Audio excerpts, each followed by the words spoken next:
हमारे भाई और भाना कौन भी भड़कना नहीं। कांग्रेस आ रहे तो हमारे कुछ भी नहीं करते, हम रहे तो कांग्रेस है, हम रहे तो कांग्रेस नहीं है। ये बात बोल रहा हूँ मैं, कौन भी भड़कना नहीं। इसके मीडिया तुरंत दे रो ये अबार कौन सी हालत में हराते। ಬಿರುಸಿನ ರಾಜಕೀಯ ಬೆಳವಣಿಗೆಯೊಂದಿಗೆ ಈ ಕ್ಷಣದ ಪ್ರಮುಖ ಸುದ್ದಿ. ದಾವಣಗೆರೆ ಉಪಚುನಾವಣೆ ಅಖಾಡದಲ್ಲಿ ಕಾಂಗ್ರೆಸ್ಗೆ ಭಾರೀ ಹಿನ್ನಡೆ ಉಂಟಾಗುವ ಮುನ್ಸೂಚನೆ ಸಿಗ್ತಾ ಇದೆ. ನಮಸ್ಕಾರ ವೀಕ್ಷಕರೇ, ನೀವು ಇನ್ನೂ ನಮ್ಮ Insight News 14 YouTube channel subscribe ಮಾಡಿಲ್ಲವೇ? ಹಾಗಾದರೆ ಕೂಡಲೇ ಸಬ್ಸ್ಕ್ರೈಬ್ ಮಾಡಿಕೊಳ್ಳಿ. ದಾವಣಗೆರೆ ಉಪಚುನಾವಣೆಯ ದಂಗಲ್ ಈಗ ತಾರಕಕ್ಕೇರಿದೆ. ಆದರೆ ಕಾಂಗ್ರೆಸ್ ಪಾಲಿಗೆ ಇದು ಸಂಭ್ರಮದ ವಿಷಯವಾಗಿ ಉಳಿದಿಲ್ಲ. ಪ್ರತಿ ಬಾರಿಯಂತೆ ಈ ಬಾರಿಯೂ ಮುಸ್ಲಿಂ ಸಮುದಾಯವನ್ನು ಕಡೆಗಣಿಸಲಾಗಿದೆ ಎಂಬ ಆರೋಪ ಕೇಳಿಬರುತ್ತಿದ್ದು, ಕಾಂಗ್ರೆಸ್ ಹೈಕಮಾಂಡ್ ಮುಸ್ಲಿಮರಿಗೆ ಈ ಬಾರಿಯ ರಂಜಾನ್ ಗಿಫ್ಟ್ ಆಗಿ ಬರೀ ಖಾಲಿ ಚಂಬು ನೀಡಿದೆ ಎಂಬ ಆಕ್ರೋಶ ವ್ಯಕ್ತವಾಗುತ್ತಿದೆ. ದಾವಣಗೆರೆಯ ಅಖ್ತರ್ ರಜಾ ಸರ್ಕಲ್ನಲ್ಲಿ ಮುಸ್ಲಿಂ ಸಮುದಾಯದ ಬೃಹತ್ ಪ್ರತಿಭಟನೆ. ಶಾಮನೂರು ಕುಟುಂಬಕ್ಕೆ ಮನೆ. ಮುಸ್ಲಿಂ ಮುಖಂಡರ ನಿರೀಕ್ಷೆಯನ್ನು ಹುಸಿಗೊಳಿಸಿ ಶಾಮನೂರು ಕುಟುಂಬದ ಸಮರ್ಥ್ ಶಾಮನೂರು ಅವರಿಗೆ ಟಿಕೆಟ್ ಘೋಷಿಸಿರುವುದು ಸಮುದಾಯದ ಕೆಂಗಣ್ಣಿಗೆ ಗುರಿಯಾಗಿದೆ. ये लोग पूरा की इधर जमा हो गए बोले तो कांग्रेस पार्टी को यहाँ तक कितने भी मुसलमान भाई हमारी पार्टी बोल को समझे थे। ये पार्टी में क्या होगा तो चोरी डालने काम कर रहे हैं पार्टी वाले।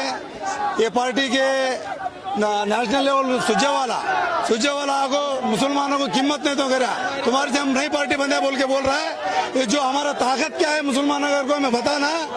कांग्रेस को ये बार हराना कर को हमारे दिल में है। कांग्रेस को हराती कौन सी हालत में हराती क्यों बोले तो 30 साल से भी तुम्हारा को टिकट देती। बुजुर्ग गए के बाद तुम्हारी टिकट कर को बोलते ही हमें वो ऐसी यहाँ तक इंतजाम करते हैं टिकट के वास्ते में। कल तक भी इंतजाम करे, हमें ईद मनाने के जज्बे में आते वो टाइम में धोखा कर को टिकट भेजी।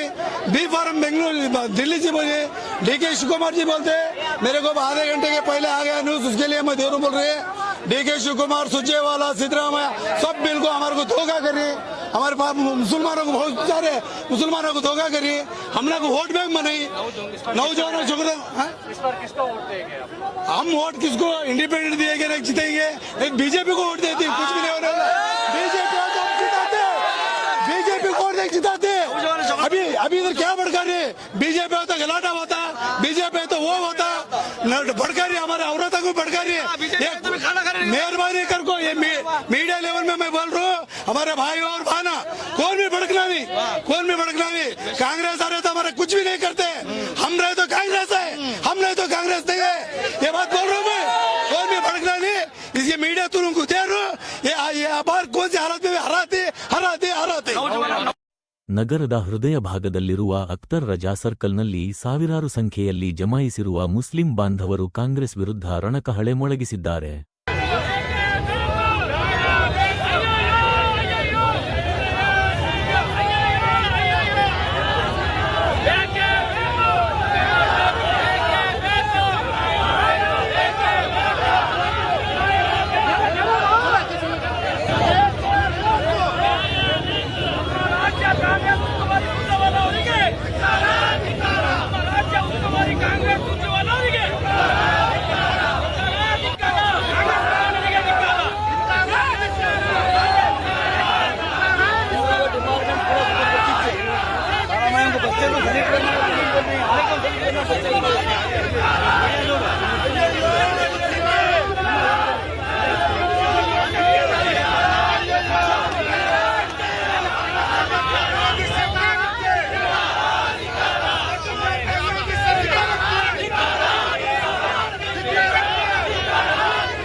ಕೈಗೆ ಹಣೆಗೆ ಕಪ್ಪು ಪಟ್ಟಿ ಧರಿಸುವ ಮೂಲಕ ತಮ್ಮ ಆಕ್ರೋಶ ಮತ್ತು ಅಸಮಾಧಾನವನ್ನು ಹೊರಹಾಕುತ್ತಿರುವ ಪ್ರತಿಭಟನಾಕಾರರು ಕಾಂಗ್ರೆಸ್ಗೆ ತಕ್ಕ ಪಾಠ ಕಲಿಸುವುದಾಗಿ ಎಚ್ಚರಿಸಿದ್ದಾರೆ.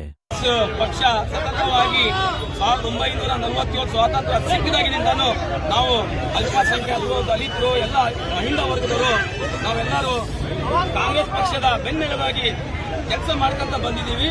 ಆದರೆ ಇವತ್ತೊಂದು ದಿವಸ ನಮಗೆ ಬಹಳ ಮನಸ್ಸು ನೋವುಂಟಾಗಿದೆ. ಕಾರಣ ಮೊನ್ನೆ ಸತತವಾಗಿ 2 ತಿಂಗಳಿಂದ ನಾವು ಅಲ್ಪಸಂಖ್ಯಾತರು ಬಹಳ ಒಂದು ವಿಶ್ವಾಸ ಇಟ್ಕೊಂಡಿದ್ವಿ, ನಮಗೆ ನ್ಯಾಯ ಸಿಗುತ್ತೆ, ಅದನ್ನ ನಮ್ಮ ಕಾಂಗ್ರೆಸ್ ಪಕ್ಷ ನಮ್ಮ ಅಹಿಂದ ನೀತಿಯನ್ನ ಎತ್ತಿ ಹಿಡಿಯುತ್ತೆ, ನಮಗೆ ಸಾಮಾಜಿಕ ನ್ಯಾಯ ಸಿಗುತ್ತೆ ಅನ್ನೋ ಒಂದು ಭಾವನೆಯಲ್ಲಿ ನಾವು ಬಹಳ ಸತತ ಪ್ರಯತ್ನ ಪಟ್ವಿ. ಶ್ರಮ ಪಟ್ವಿ.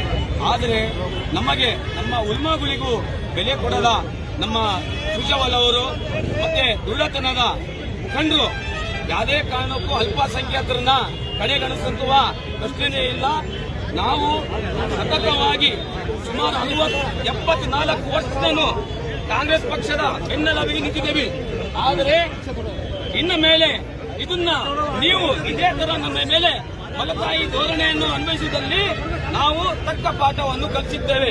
ಅದೇ ರೀತಿ ಮೊನ್ನೆ ನಮ್ಮ ಸಮೀರ್ ಅಹಮದ್ ಅವರಾಗಲಿ ರಾಜೀನಾಮೆ ಕೊಟ್ರೆ ನಿಮಗೆ ರಾಜೀನಾಮೆ ಕೊಡಬಹುದು ಅಂತೇಳಿ justice for minority, justice for Ahinda ಎಂಬ ಘೋಷಣೆಗಳನ್ನು ಕೂಗುತ್ತಾ ಕಾಂಗ್ರೆಸ್ ಪಕ್ಷದ ವಿರುದ್ಧ ಭಾರೀ ಆಕ್ರೋಶ ವ್ಯಕ್ತಪಡಿಸುತ್ತಿದ್ದಾರೆ.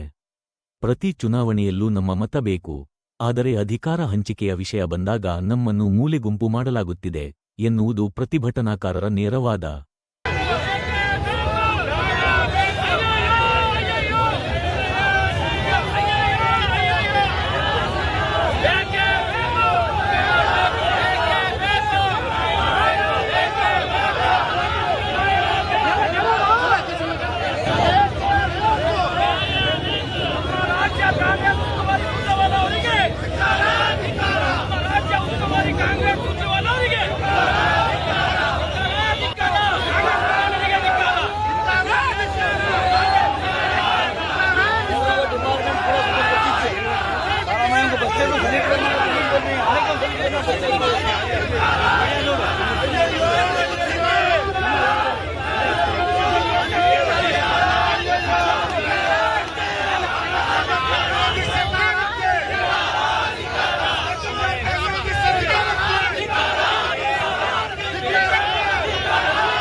ಈ ಚಂಬು ಪಾಲಿಟಿಕ್ಸ್ ಮುಂಬರುವ ಚುನಾವಣೆಯಲ್ಲಿ ಕಾಂಗ್ರೆಸ್ಗೆ ಎಷ್ಟು ದುಬಾರಿಯಾಗಲಿದೆ ಎಂಬುದು ಈಗ ಕಾದು ನೋಡಬೇಕಿದೆ.